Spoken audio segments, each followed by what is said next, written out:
like it's sort of dangerous for me to sit here and think this way about the Utes, but man, I feel I look at everything on paper and what I've seen out of Utah. I've watched them playing on TV, live on TV several times this season, and watch some of their films, things like that. But they don't look very good, and I just they got a good defense, but they cannot score on offense, and I just feel like this is one of those games that I think CU could really roll in this one, and and I just feel really confident about it. And I don't know if that's a good feeling or not, but it feels good right now. I don't know if that's going to pay off on Saturday or not. Well, it's good to have you confident. Of course, I'm going to be confident in the team. You know what I mean? What I mean by that is probably everybody else on the outside looking and being like, this still Utah, whatever. Nah, from my perspective or from a player perspective or even a coach's perspective from inside the program, I would think the mindset is, hey, man, this is just another ball club coming in here to get defeated.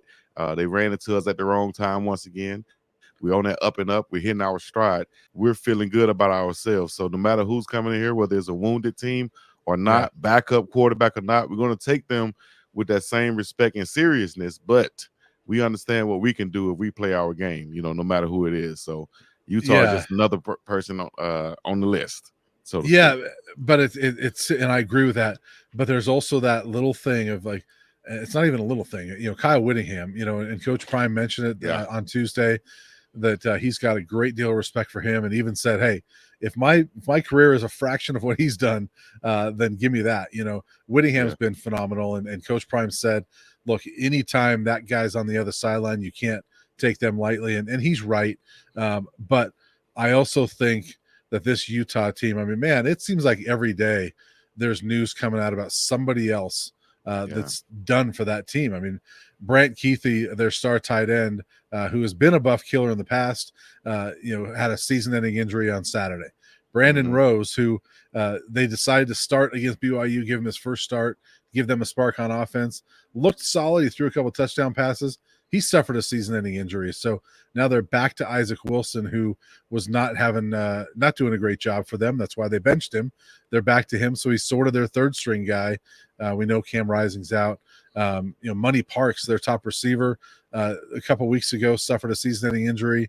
Jalen Glover, one of their better backup running backs, today it was announced he's foregoing the rest of the season and ending the transfer portal. So you look at this team, and I'm like, man, is there anybody left for Utah? And I still respect them, and they're very physical, and they're tough. You have to respect that. And defensively, they're still putting up really good numbers.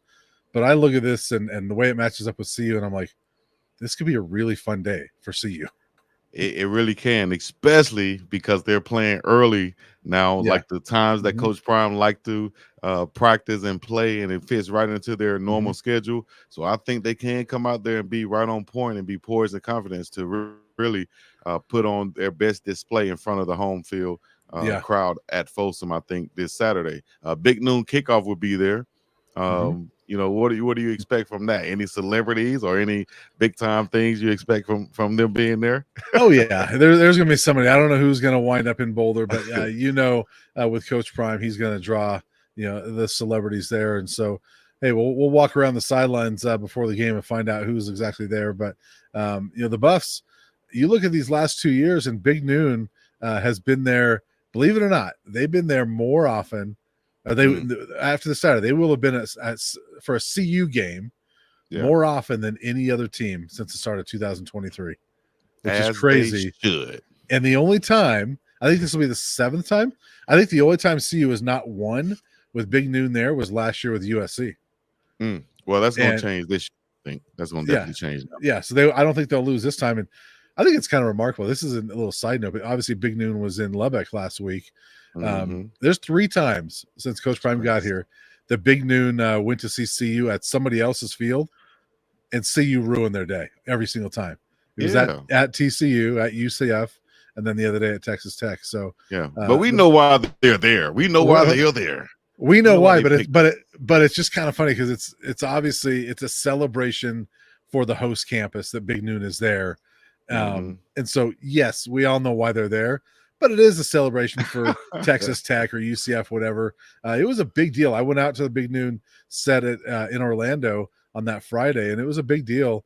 NCU goes out and ruins it. So good on them, and they'll look ruins it for them down there at the bounce house. Right. And yep. we're gonna make sure Utah doesn't ruin it for us at Folsom Field. You know what I mean? With Big Noon, 11.5 points over Utah.